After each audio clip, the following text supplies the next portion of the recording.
C'est parti. Bonjour, donc aujourd'hui Jean-Christophe Gaudin va nous faire une introduction à la philosophie des sciences. Et pour cela, il va nous commenter des citations d'hommes célèbres. Et nous commençons par les sciences, donc, avec Neil deGrasse Tyson, qui a dit « La science est un projet coopératif qui se transmet entre les générations. C'est le relais d'une torche du professeur à l'étudiant, une communauté d'esprit prenant racine dans l'Antiquité et se dirigeant vers les étoiles. » Oui, c'est une excellente citation pour commencer. Effectivement, dans toute la carrière d'un bon scientifique, surtout à notre époque, généralement, on a eu de bons professeurs qui nous ont transmis la passion de la science. Et ça, c'est vrai que ça ne s'apprend pas vraiment dans les livres. C'est la passion du professeur qui parle de son sujet favori.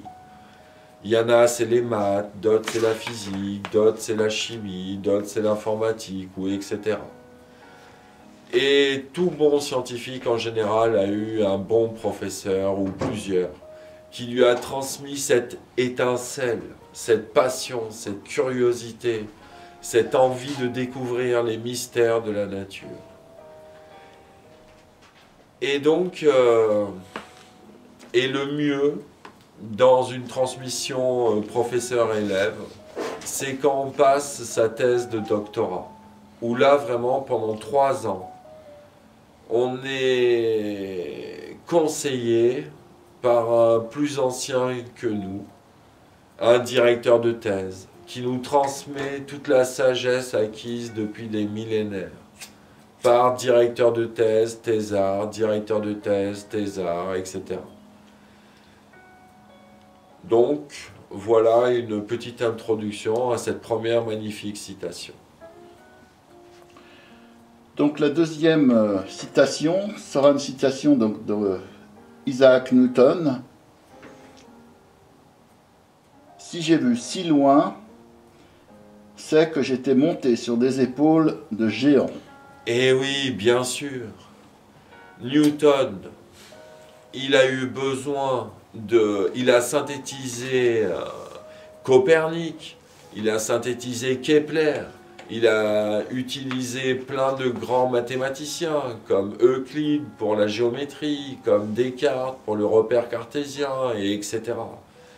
Donc en fait, Newton, il n'a pas émergé tout seul et a trouvé sa théorie de la gravitation universelle. L'histoire de la pomme qui tombe sur la tête de Newton. Donc en fait, tout scientifique est comme Newton. Si on voit si loin maintenant, c'est que on a été aidé par toutes les générations précédentes qui ont découvert énormément de vérités scientifiques. C'est pour ça que Newton a dit cette phrase magnifique, c'est que c'est grâce aux géants du passé qu'il a pu encore progresser. Voilà pour la deuxième citation. Et pour la troisième, donc, nous allons passer à quelque chose de peut-être plus scolaire, avec Ernest Renan, qui nous dit donc « Le plus simple écolier, c'est maintenant des vérités pour lesquelles Archimède eut sacrifié sa vie. » Ah, la célèbre anecdote d'Archimède, qui, ayant trouvé son principe, le principe d'Archimède, tout corps plongé dans un liquide, subit une pression, etc. Il a fait son célèbre Eureka. Quand on découvre quelque chose, une vérité universelle, on a un sentiment d'euphorie en nous. C'est pour ça qu'en général, on dit « Eureka, j'ai trouvé ». Et donc maintenant, c'est vrai qu'aux écoliers modernes, on leur apprend des mathématiques de très haut niveau. Et là, nous allons passer à quelqu'un qui est mondialement connu et reconnu, et qui s'appelle Albert Einstein, et qui a dit « J'éprouve l'émotion la plus forte devant le mystère de la vie. Ce sentiment fonde le beau et le vrai, il suscite l'art et la science. » Ça, c'est vrai qu'un des principes fondamentaux du bon scientifique ou du bon artiste, c'est entre autres la contemplation de la nature et de ses mystères, de l'être humain ou d'une abeille qui butine une fleur ou d'une araignée qui tue une mouche dans sa toile, d'un dauphin qui nage. On peut s'émerveiller de tellement de choses de la nature, et puis après, quand on a la curiosité, eh ben on cherche à comprendre ces mystères de la nature. Et plus on découvre de mystères de la nature, plus ça suscite le beau, l'émerveillement et presque la transcendance. Et là, nous allons passer à André Mauroy, qui nous dit « La science, après tout, qu'est-elle, sinon une longue et systématique curiosité ?» Bien sûr, un des moteurs fondamentaux de tout bon scientifique, c'est l'intense curiosité. Malgré certaines maximes populaires qui disent que la curiosité est un vilain défaut, je m'inscris totalement en faux sur cette maxime. La curiosité, c'est une excellente qualité scientifique. D'ailleurs, moi-même, je suis curieux d'énormément de choses et ça me donne une énergie, toujours à chaque journée, je me dis, tiens, qu'est-ce que je vais apprendre de nouveau aujourd'hui? Tiens, c'est quoi ce sujet qui m'intéresse? Et j'ai pas tout compris, je vais aller regarder dans l'encyclopédie, etc. La curiosité, c'est vraiment un moteur fabuleux pour la science et les arts. Et là, nous allons passer plutôt peut-être dans la musique avec Johann Wolfgang von Goethe, qui nous dit, d'abord, puisqu'il dit deux citations, « L'histoire des sciences est un grand concept dans lequel on distingue successivement la voix des différents peuples. » Ah ça, la science est clairement contre le racisme. Parce que pourquoi? Parce qu'en science, il y a eu les Indiens qui ont inventé le zéro, il y a eu les Chinois qui ont inventé ci ou ça, il y a eu les Arabes qui ont inventé l'algèbre, il y a eu les Grecs qui ont inventé les mathématiques, découvert. Il y a eu les Français avec Descartes, il y a eu les Anglais avec Newton, il y a eu les Allemands autrichiens avec Einstein, il y a eu même les Américains avec Shannon, enfin, etc. Quasiment tous les pays d'un bon niveau civilisationnel ont eu leur génie en sciences. Et nous allons passer maintenant à une deuxième citation de Goethe, qui nous dit « Dans l'art et la science, aussi bien que dans l'action et la pratique, l'essentiel est de saisir nettement les objets et de les traiter conformément à leur nature. » Ah, ça c'est très compliqué. La juste observation d'un objet, ce n'est pas simple du tout. Parce que, par exemple, on a l'impression de la continuité déjà, quand on voit de la matière.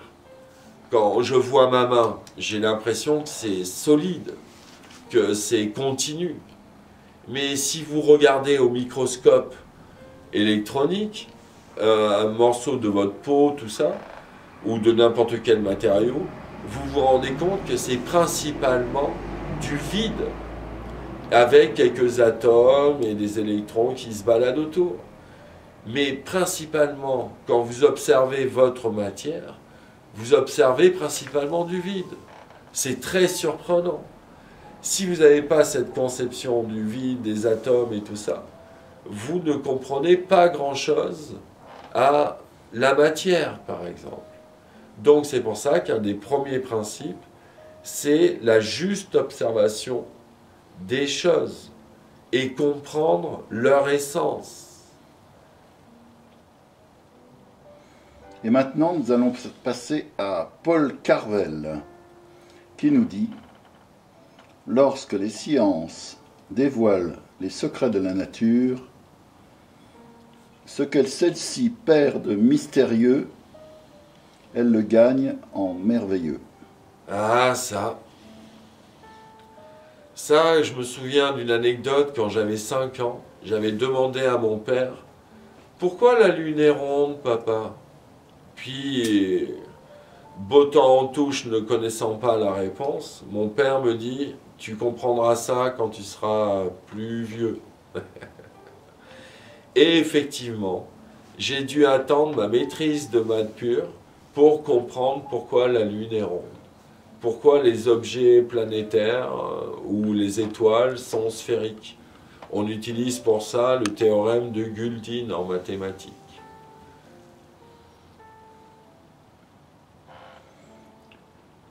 Et maintenant, nous allons passer à un mathématicien donc bien connu, qui s'appelle Henri Poincaré, et qui nous dit « La liberté est pour la science ce que l'air est pour l'animal. » Oui, ou dit autrement, il préconise que la liberté, pour un scientifique, est fondamentalement importante. Pourquoi? Parce que quand on veut découvrir quelque chose de nouveau, si on reste exactement dans les mêmes chemins que les anciens, on a peu de chances de trouver quelque chose de nouveau. Donc pour trouver quelque chose de nouveau, il vaut mieux utiliser sa liberté d'aller voir d'autres horizons, de penser des nouvelles idées, d'innover. Donc on a besoin pour ça d'une grande liberté, à la fois d'idées, de temps de travail, etc. Mais la liberté est un moteur essentiel à la découverte scientifique. Et Henri Poincaré le savait bien.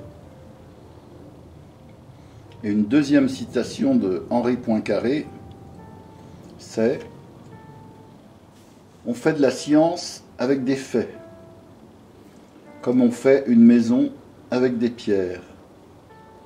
Mais une accumulation de faits n'est pas plus une science qu'un tas de pierres n'est une maison. » Et oui, c'est que il faut avoir des faits dans une science, ça c'est une certitude, mais aussi il faut pouvoir les interpréter, ces faits. Il faut pouvoir les classer, les ordonner, les comprendre. Donc c'est pour ça que c'est une succession de faits, une science, mais aussi avec une certaine cohérence logique et une interprétation sémantique de ces faits. En revanche, l'interprétation n'est pas toujours identique chez tous les scientifiques. Certains scientifiques ont différentes interprétations, comme on le voit très bien en mécanique quantique, où la batterie des interprétations des équations est légion. On pourra citer par exemple l'interprétation d'Everett des mondes parallèles. Là maintenant, nous allons remonter dans le temps et nous allons passer à Aristote. Ah. Et Aristote nous dit « Le commencement de toute science, c'est l'étonnement de ce que les choses sont ce qu'elles sont. » Et oui. Et aussi un autre célèbre philosophe s'est posé la question, pourquoi y a-t-il quelque chose plutôt que rien? Question fondamentale aussi au départ. C'est pourquoi les choses sont comme elles sont. Pourquoi la lumière brille et pourquoi la lumière engendre de l'ombre? C'est vraiment, il y a plein de choses surprenantes. Pourquoi le soleil se lève à l'est et se couche à l'ouest? On est étonné. Pourquoi il change toujours de position, le soleil? Pourquoi la Terre tourne? Etc., etc., etc. Une deuxième citation de Aristote, c'est par l'expérience que la science et l'art font leur progrès chez les hommes. Ah ça, l'expérience. Eh oui, parce que avant de trouver quelque chose de nouveau, il faut en général s'être perdu des heures et des heures dans un immense labyrinthe de pensée. Et c'est en arpentant ce labyrinthe de pensée qu'on se prend plein d'impasses. Et à force de se prendre impasse sur impasse, par essai, tentative, correction, erreur, redécouverte d'un nouveau chemin, on essaye des fois au hasard, un peu dans toutes les directions. C'est pas simple. Et donc à force d'arpenter le labyrinthe intellectuel de la problématique que vous avez l'expérience de plein de chemins qui ne fonctionnent pas. Et puis si vous avez un peu de chance, vous tombez au bout d'un moment sur un chemin qui fonctionne. Et puis après, une fois que vous avez trouvé un chemin qui fonctionne, vous essayez de le comprendre. Puis après, d'essayer d'en trouver le chemin le plus court et le plus direct. Tout ça, ça s'acquiert aussi par l'expérience. Et enfin, comme dernière citation, nous allons citer donc François Cavana qui nous dit « La science est un jeu dont la règle du jeu consiste à trouver quelle est la règle du jeu. » Ah, celle-là, elle m'a toujours fait beaucoup rire. Ben, c'est déjà une bonne philosophie de prendre, quels que soient les éléments de la vie, un peu comme un jeu. C'est philosophiquement intéressant. Après, malheureusement, personne ne nous a expliqué les règles du jeu de la vie, de la science, tout ça. Dieu n'est pas venu nous enseigner ça, personne, être humain ne le sait, donc c'est le mystère complet. Donc en fait, il vaut mieux prendre la vie et la science comme un jeu. Mais malheureusement, on n'a pas les règles du jeu. Donc, le bon scientifique cherche les règles du jeu. Et petit à petit, on en a découvert des centaines. Comme par exemple les forces électromagnétiques, enfin les forces nucléaires, tout ça. Les mathématiques. On a trouvé plein de règles du jeu, mais on ne les a pas toutes. Donc, la science cherche constamment à trouver des nouvelles règles à ce jeu de la vie. Et voilà. Et donc, voilà, donc c'était donc une introduction à la philosophie des sciences. Partie 1. Partie 1, par donc Jean-Christophe Gaudin. Et l'ami Luc Beaupère.